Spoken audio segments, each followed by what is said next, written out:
श्री स्वामी समर्थ. स्वामी महाराजांना त्रिवार वंदन करून आजच्या व्हिडिओला सुरुवात करूया. आजचा हा व्हिडिओ थोडा माहिती संदर्भात असणार आहे. मी याआधी एक व्हिडिओ बनवला होता, गुरुचरित्र अध्याय 14 याचे महत्त्व, तो कशासाठी करतात, त्यामागील पूर्ण कथा, हे सगळं त्यात सांगितलं होतं. आणि आजच्या या व्हिडिओमध्ये मी त्याच अध्यायाचे नियम व अटी सांगणार आहे. तर हा व्हिडिओ शेवटपर्यंत बघा, जेणेकरून तुमचे काही डाऊट्स असतील तर ते सगळे क्लिअर होतील.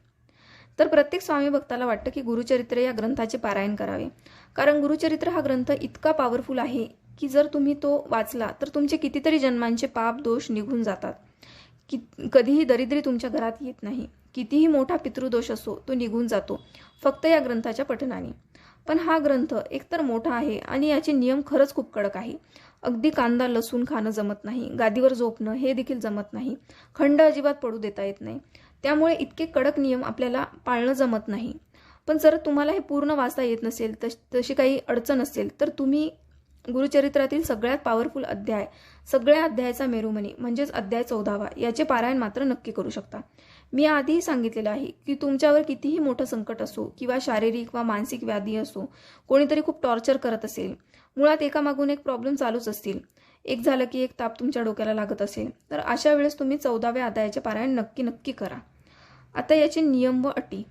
जर तुम्हाला एखाद्या इच्छापूर्तीसाठी हे करायचं असेल तर तुम्हाला संकल्प करावा लागतो.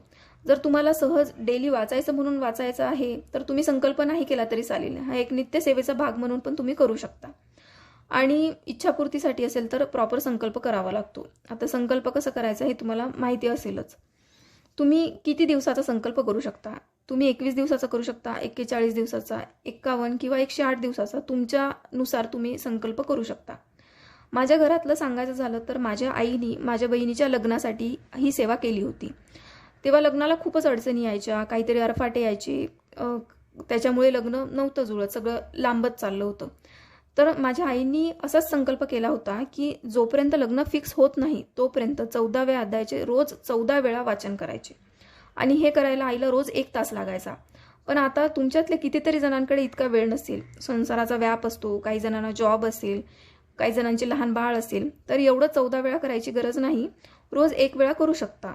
खूप छोटासा अध्याय आहे, फार तर 5 ते 7 मिनिट लागतात. त्यामुळे 14 वेळा नाही केलं तरी चालेल, 1 वेळा रोज करायचा. त्यानंतर याचे पारायण कोण कोण करू शकतं? याचं अध्ययन कोणीही करू शकतं. स्त्री, पुरुष, आजी, आजोबा, कॉलेज स्टुडंट कोणीही करू शकता. गुरुचरित्राला ज्या कडक अटी आहे, कांदा लसूण नाही खाता येत, एकाच टाईपची डाळ म्हणजे जी विभाज्य डाळ होणारी असते ती नाही जमत, गादीवर नाही झोपता येत, या अटी 14व्या अध्यायाला नाही आहे. तुम्ही हे सगळं करू शकता. तुम्ही गादीवर झोपू शकता, तुम्ही कांदा लसूण खाऊ शकता, हे सगळं तुम्हाला जमतं. तर सगळ्यात महत्त्वाची गोष्ट, काय नाही जमत?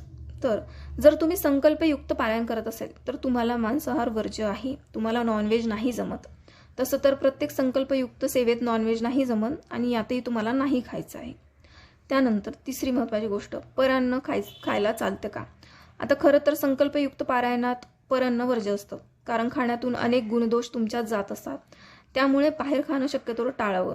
जर तुम्ही सासरी किंवा माहेरी गावाकडे गेले तर ते परान्न नाही म्हणत, ते तुमचंच घर आहे, त्यामुळे तिथलं तुम्ही खाऊ शकता.